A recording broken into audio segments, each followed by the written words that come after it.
Welcome back to Brashonomics, everyone. Heather Moore filling in for Ben Brashen today. And now joining us is Steve Araki with Beacon Plumbing.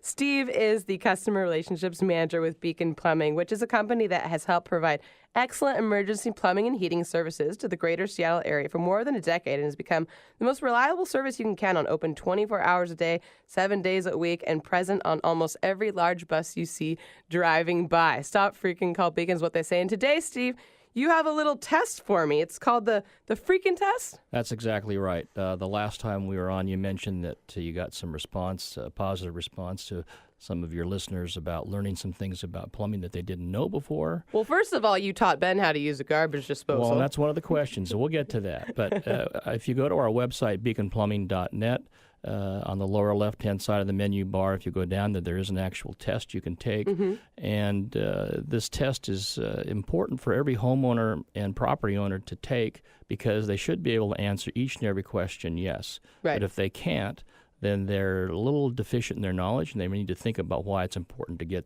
understand why they should know the answer to that question is a yes. So I'm going to be taking the test now. Yep. And I said before we came on, I love taking tests, but considering that haven't quite graduated to be a homeowner yet, this could go one of two ways, and I'm not super confident here, but I'm excited to learn. So let's kick it off. I don't expect you to get 100%, but you do have a dad that needs to be taken care of, and so it's important for him to learn these things as well. And you can maybe help him out by having him take the test with you. You know, I bet he could pass it. I'm going to put faith in him, but we'll see. Am I my father's daughter or not? All right.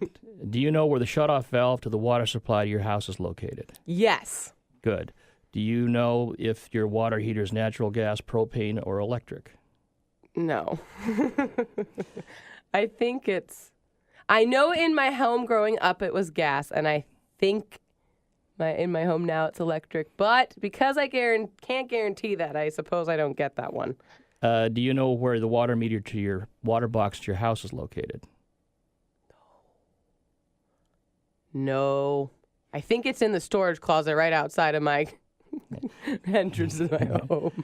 Do you know how old the water heater is in your home? No, but I probably could go look at it and figure it out, right? Okay, exactly. Okay. Do you know the size of the gallon capacity of the water heater? I do not. Okay. This isn't going well, guys. Do you know if your furnace is natural gas, propane, or electric? It's electric. That's, by the way, everybody, that's 2 right out of like 10 so far. Do you know how old your furnace is? No. Now, I have a question about that because you said I could interrupt when I wanted Absolutely. to. How often do furnaces need to be replaced? Is that something homeowners should be keeping an eye on? Yeah, because every type of system is going to be a little bit different. Okay. And, what the business we're in is we'd like customers to avoid that ugly surprise and to save some money by thinking ahead and being a little more proactive. So if you know that furnace is getting to be 17, 20 plus years old, it's something you may want to keep an eye on. So it has a pretty lengthy lifespan, most furnaces. It can. It just depends on the type.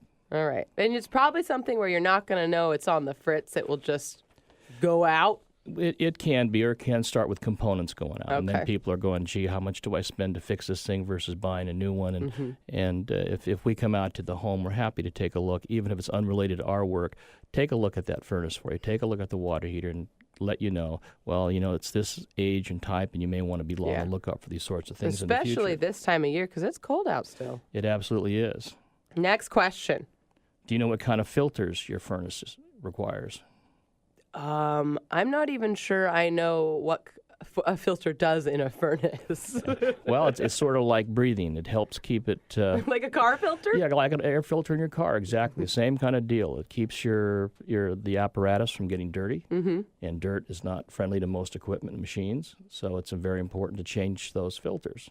The next question is, do you know how often you should be changing filters on a gas furnace? Well, I was going to ask, how often should I, and can I do it by myself? You typically can, and if you don't know how, as I say, if we're in the house, we'll be happy to show you how to change those filters out, and you should be doing it twice a year.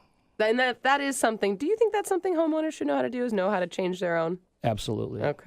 Yeah. Just like the next question is, do you know if you have a gas furnace, if the pilot light should go out, do you know how to reignite it and relight it? I'm assuming you probably use one of those little handheld lighters and get it going? It depends. Sometimes nowadays. I'm not saying yes. I'm trying to guess. I'm trying to give you some help. It depends. So, okay. In some more of the modern equipment, they have ignition systems with just a push of the button, and you can get things redone. So now, if the power's out, does that still work like that? If you're on a gas system, yeah, but the problem is your furnace itself won't work if you don't have electronics to it. So you're kind of stuck then it doesn't there. matter. Yep. All right. Heather's failing. If this was school, I'd have an F right now. If you have a thermostat, you know if it's battery powered or hardwired. Oh, aren't a lot of them both? Typically, it's one or the other. Okay. So, and the reason I ask is because people will call up and say my furnace is not working, and the question we'll ask them at the dispatch level is, well, is it a battery powered or is it hardwired? If it's hardwired, then it's not going to be an issue with the power of the thermostat. If it's battery, you may want to just check the thermostat itself to see if it says batteries need changing. Yeah. In which case you save yourself a furnace call of someone coming out saying, well, it's really not your furnace at all, it's just your thermostat. Oh, for the record, at my current apartment, it is hardwired. Okay. So I get that one. Next question, Steve. Do you know if there are sewer cleanouts inside or outside of the house? Oh, no. What's a sewer clean out? Well, the sewer cleanout is a way that you can get the line cleared without having to necessarily drag a bunch of sewer clean equipment into your home. So if you've got something outside, then it makes it much easier and simpler to try and clear a problem if it's dealing with the main line. Mm-hmm. So it's something that's important for people to know because if they have the dreaded backup, then it's nice to know that, okay, we have a cleanout located outside here in the backyard. You can bring your fancy schmancy hydrojetter out and you can put it down there and make sure the line is absolutely cleared out. Instead of having to go from inside the home? Yes, which exactly. sounds not as favorable. It is just not a good deal. So, all right. How far are we along on this? Well, we're better than halfway through. All right. If you're not served by a septic tank, but if you were, would you know where the lid is to the septic tank? Now, generally, septic tanks are under the ground. Under the ground, but when you have a problem with the tank itself, it's nice to know where the lid is. So if you have an issue with it, you can get someone out there and say, here's where you want to dig and get at the lid so you can check the tank and see what's going on with it. Yeah, you probably want to have a marker for that sort of thing. You probably do. I know that I would not be opening that. I'll figure out where it is if I have one, but I'm not going anywhere near it. Do you know where the reset button is on your garbage disposal? I do, because one of the last times you were here, you told us there's a little red button below it. Exactly. And do you know how to manually clear your garbage disposal with an Allen wrench? Oh, we went over this last time. You take the Allen wrench and you put it on the bottom and you spin it. Yep, that's right, pretty much. That counts as a positive. That counts as yes. The gentlemen are chalking that up for me. Thanks, guys. These last couple, I've caught up a little bit. Well, and you can ask these guys the same question if they got them right or not. But are you guys keeping score of do you know all the answers? Yeah, kind of, sort of. I think they're doing better than me, though. Let's not lie. Do you know how to shut off the water supply to the toilet? Yes, that is behind the toilet on the wall, right? Yep. Yes. Okay. These are the easy ones. And for the homeowners, do you know where the rain runs off the roof, whether it goes to a driveway, patio, or some of the sort of drainage system, or just hits the ground? So to figure that out, you'd look at your gutters, see if there's a pipe coming off it where it runs. Right. Okay. Yeah. In the house I grew up in, it's runoff. Okay. My apartment, I don't know. You probably won't have to deal with the apartment, but if you're a homeowner, it's good to know how your actual storm runoff system works and how it's set up, because if it's plugged or you have a problem with it, if you don't understand how it's even laid out, you may have problems trying to assess water damage or water seepage in a crawl space or a basement. Well, and if it's not set up correctly, couldn't it be going down into the foundation of your home even? Yes. That's the big problem. That's not good, guys. The last one that I don't expect you to know is one of the major causes of water damage in a home. Is it the water running off into the foundation? No. Okay. It's actually the insurance industry indicates that one of the biggest problems with water damage in a home is the hoses to your washing machine bursting. Oh. Those are often, if you don't replace those, and you can, for not too much money, get hoses that are warranted for 25 or 30 years. But frequently it's when the pressure on that old hose breaks and you've got obviously the water turned on all the time to the washing machine, that cold or hot water is going to start spraying, and it doesn't take very long for a large volume of water to soak the walls, get into the floors. Exactly, and cause major water damage. We actually had something like that happen in my apartment, but it was not as catastrophic. It was to the dishwasher. Yeah. And we noticed it right away. But if you can't get that stopped and it gets wet, there's mold. It takes a lot of work to. Yeah, and it becomes a horrible nightmare dealing with insurance companies and remediation companies. And so these tips for your listeners, if they can actually answer yes to all these questions, they can save themselves a considerable amount of money and trouble down the road. Well, yeah. And we'd like to see that for our customers, especially with all the uncertainty right now with the economy and sequestration and all that kind of stuff.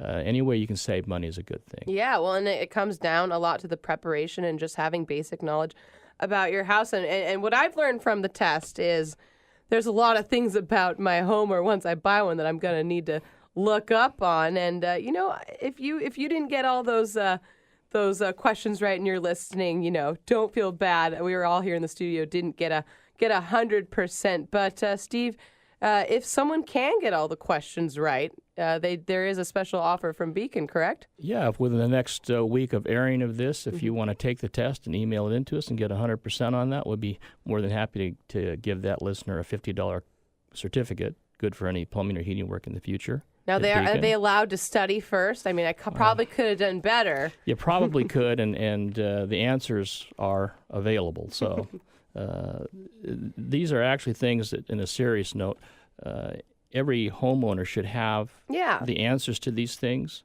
and they should have them put down somewhere. So if they're away with a babysitter or someone sitting in their house, that's a good point. Or their tenant, more importantly, has some basic answers. You'd be just amazed the number of times when people are calling up and they are freaking, and they're saying, well, gosh, I have the water gushing out of here, coming out of there. And you say, well, do you know how to turn the shutoff valve to the house? And I feel like that's the most basic one. You need to know that, guys. You really do. And, again, we're happy when we come out to part of our normal procedure is to tag the shutoff valve in people's homes so that they have an actual tag and they know exactly where they're supposed to go to turn the water off to their house. And if you don't know that, then that's why we have the question about the meter box, because if you can't shut it off to the house, go out to the meter box and shut it out. But the main thing is to stop that water from flowing and doing further damage. And if you're not home and your kids don't know, and if you have old kids that are old enough, if you had this around saying, if something happens, just go out to the garage, there's a tag on the thing, just shut the valve off, or go out to the meter, turn it off. If you can't tell that person where to go or where it's located, you're still in a world of hurt. Right. So, go online, take the Freakin test, see if you can get 100%. If you can, Beacon will give you $50 coupon towards any service. Is that right? That's correct. And, even if you don't take the test, look through the questions and, learn the information. It's all really important things you should know about your home, about how it works, that could save you a lot of time, trouble, and money in the future if something were to go wrong. Exactly. All right. Well, thanks so much. Again, that was Steve with Beacon Plumbing. I failed the test, but I learned a lot, so I feel like it's an overall win. And when we come back, we're going to talk to John Hugg, and he is, instead of taking care of the home, we're going to be talking about taking care of our parents, which is just as important. You've been listening to Brashenomics. Heather Moore filling in for Ben Brashen. We will be right back.